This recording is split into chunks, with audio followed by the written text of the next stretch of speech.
Ever since I started weight training at the age of 15, I've always kept in pretty good shape.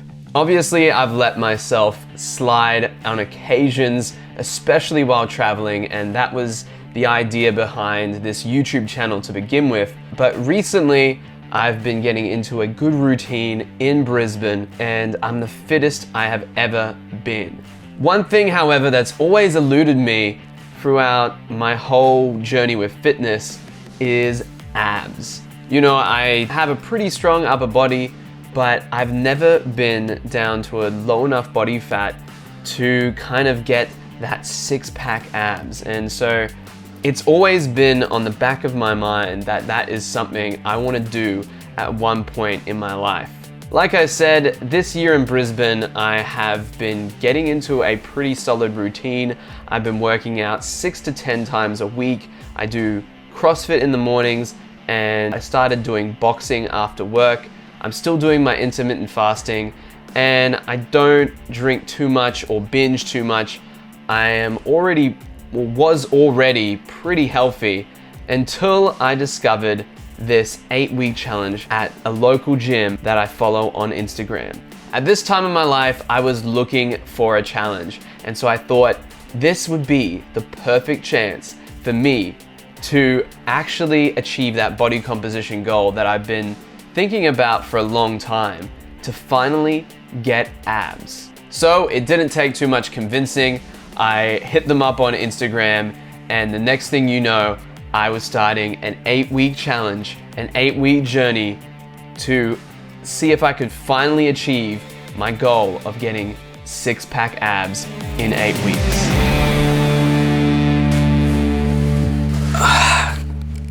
Good morning, guys. Today is day 1 of my 8-week challenge, which means that I'm gonna have to not eat whatever I want for the next 8 weeks.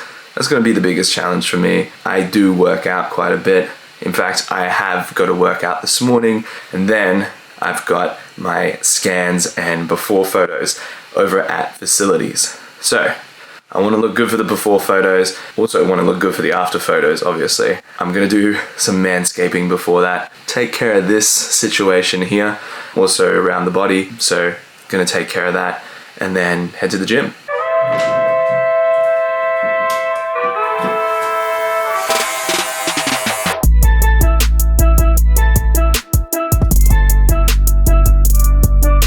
So because I was already training so much, I was training CrossFit pretty much every day, doing boxing on top of that. I knew that I couldn't really be doing much more in terms of training, so it would all be diet. And that made sense. I pretty much eat whatever I want apart from during that fasting period where I try and skip breakfast and not eat until at least midday every day. That is just something that works for me. I feel like it keeps my diet under control, but other than that, just whatever pops into my head, I go and eat. I wasn't calorie tracking or anything, so I thought the diet would be the thing that I would really have to control in order to achieve this goal, and I didn't worry too much about the training. After the scans and photos, we did a fitness test, but there wasn't really any nutritional guidelines or advice for this 8-week challenge of achieving this goal of, I guess, lowering my body fat enough to see abs. So I came up with what I felt was the most logical thing to do, and that was to follow If It Fits Your Macros, otherwise known as flexible dieting. So for those of you who aren't aware, fat loss is actually kind of simple. It basically is all about calorie deficit. So when you expend more than you consume when it comes to calories, you'll inevitably lose fat. Now, what you can do is you can make sure that you're consuming less calories than you expend, but you can also go a layer deeper and look at the macronutrient content of those calories that are lower than what you expend, and you can work to manipulate those as well. So that's essentially what If It Fits Your Macros is. And so to figure out what my macronutrient goals were, there were a range of calculators online, but I decided to go with bodybuilding.com's macro calculator, and my macros came out to 216 grams of carbs, 216 grams of protein, and 48 grams of fat per day. That comes out to 2,160 calories per day. That was my number to make sure I never went over for the 56 days of the 8-week challenge. And I decided if I'm gonna do this diet, I have to do it by the book. And so I decided I would make no exceptions to this rule. And that meant that I could not eat anything that I could not track. Seriously, absolutely everything I consumed during this 8-week period was tracked using MyFitnessPal and summarized in a spreadsheet where I compiled all the food I ate, the workouts I did, and my exact macros per day. So this might sound a bit extreme, and yes, it was a bit extreme. I went to social events where there was food all around and didn't eat anything. I even went to a family dinner where everyone was having lovely, high fat, beautiful food, and I sat there drinking water. I definitely decided that if I was going to do this 8-week challenge, I was going to follow it to a T, and that was the only way I knew exactly what the effect of this would be on my body, and it wouldn't be because I made excuses or allowances throughout the 8-week challenge. So week 1 was all about getting used to this new diet. I started to learn what foods to eat in order to hit those macronutrient levels. And apart from macronutrients, the only thing else I was concerned about was making sure I get the micronutrients in as well. So I didn't want to skip out on anything that would make me unhealthy or not eat things that I really needed to have in my diet. That's why after week 1, I added creatine, fish oil, and a multivitamin to my supplement stack. I started having the creatine and the multivitamins in the morning before gym. Added in some extra supplements later in the diet. I added curcumin, and I also started drinking green tea powder.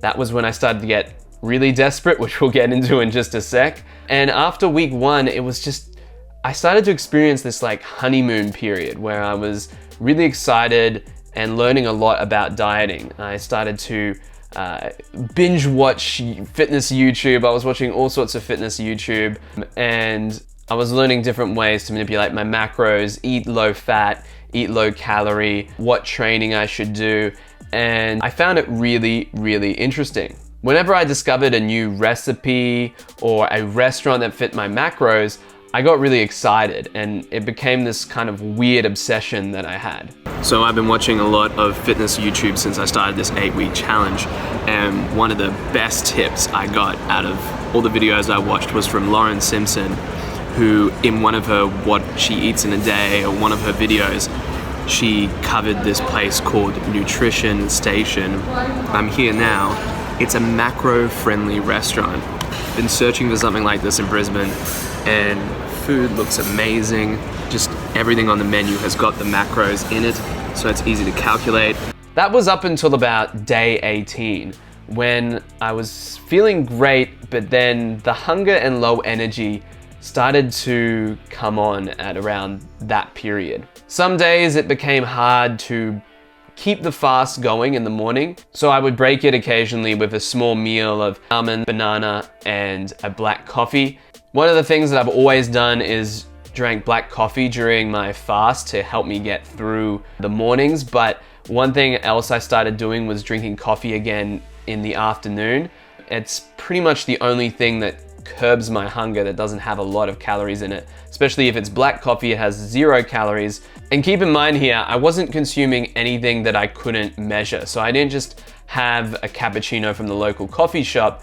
I made sure that I knew exactly how much milk was in that coffee. So that meant that I'd only go to big chain coffee shops like Starbucks, or something that I started doing was buying milk packets in small quantities, and that way I could scan the milk packet, put it in my coffee, reheat it, and then drink that as my afternoon coffee. After about 3 weeks, I really started to doubt what I was doing. Like, I couldn't tell whether the diet was working, but I knew I couldn't go any lower than, what I was eating, which was around 2,000 calories. So I figured there was only one thing I could change, and that was my training. At this point, I started to get a little desperate. I wasn't seeing a lot of change in my body, especially in the area I was focusing on, which was my midsection. So even though I kind of know that it is a myth in, fitness that training your abs gives you six-pack abs, I wanted to give it a go anyway. I knew, fat loss was the main ingredient, but maybe my abs weren't popping because they weren't strong enough. So what I did was I started training abs and doing cardio every single day. And a week later, I decided to take it one step further. I quit the boxing gym, I hung up my CrossFit boots, and I replaced it with heavy weight training.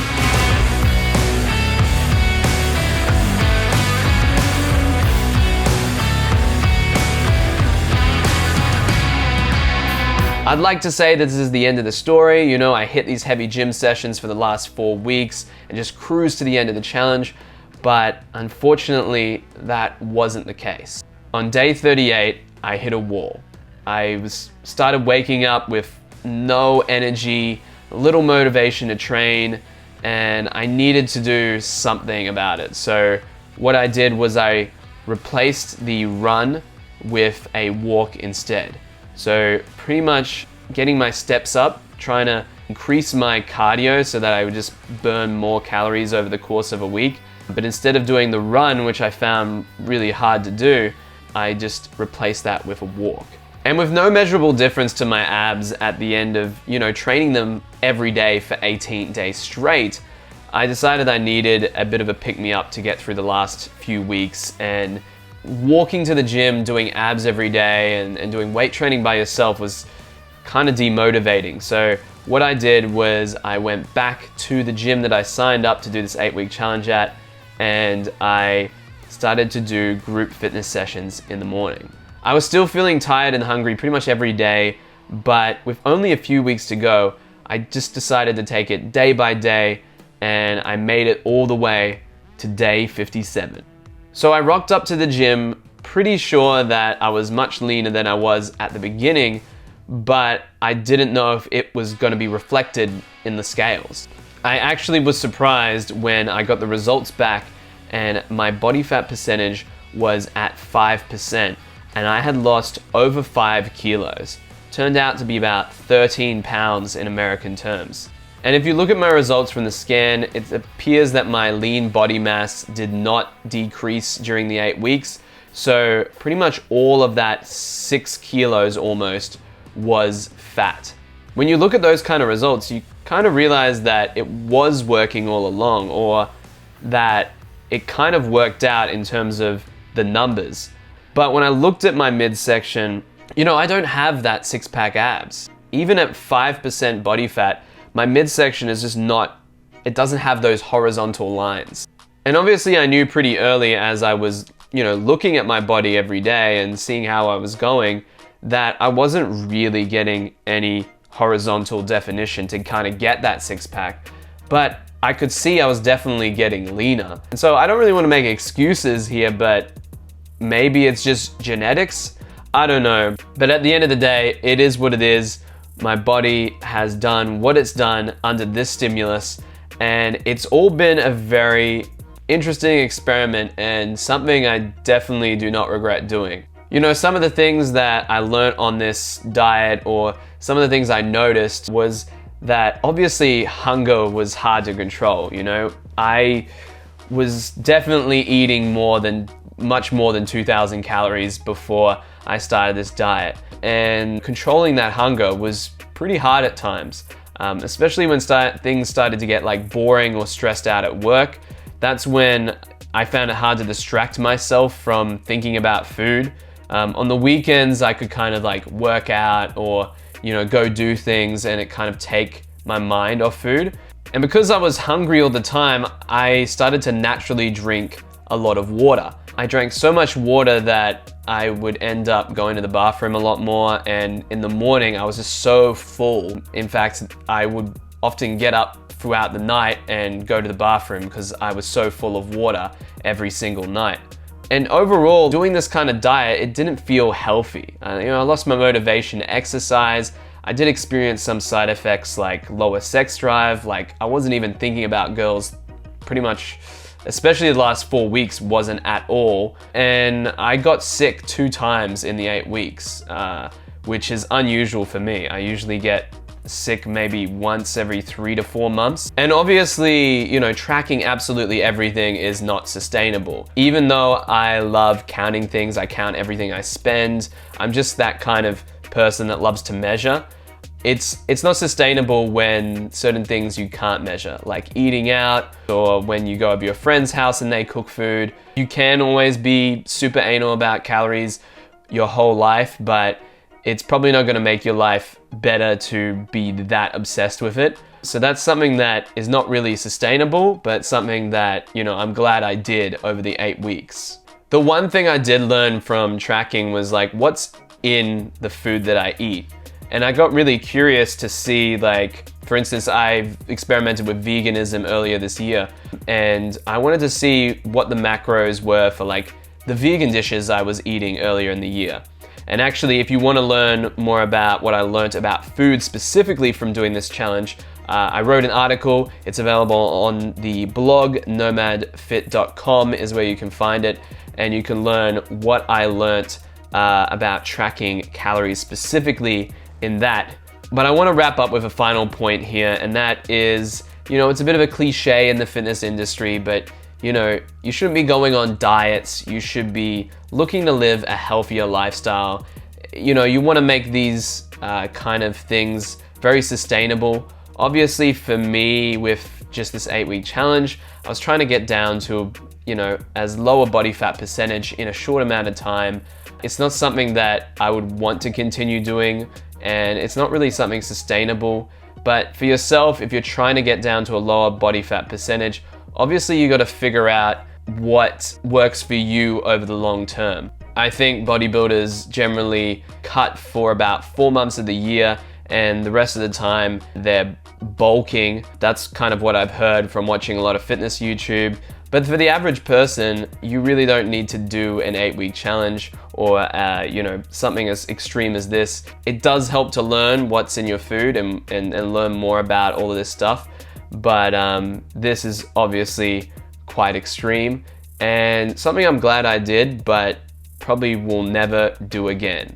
You know, I was thinking, would I ever do this again? And if I was, I think I would start in a position in which I had more muscle mass. You know, at this level of lean, I feel a bit too skinny, but I have really enjoyed eating, not just to satisfy my cravings and my hunger, but eating with purpose and having kind of a goal with food. That's been really motivating for me, and it's been overall just an interesting experience that I've been so excited to share with you guys and you know, document this whole experience, because you know, this is something I've wanted to do for a long time, and I've finally done it. And I know that the results I got was because I followed this to a T and I did not make any excuses. All right, guys, so that's the video. Thanks so much for watching. If you enjoyed it, make sure to click like on the video, subscribe to this channel. I have, as I said, gotten really into fitness YouTube, and I want to create more health and fitness videos on this channel. So if you have any video ideas or want to know anything extra about this whole 8-week challenge or fat loss or macro counting calories, let me know in the comments below. I'll see you on the next video. I really need to get an outro. That's it, guys. I'll see you in the next one. Bye.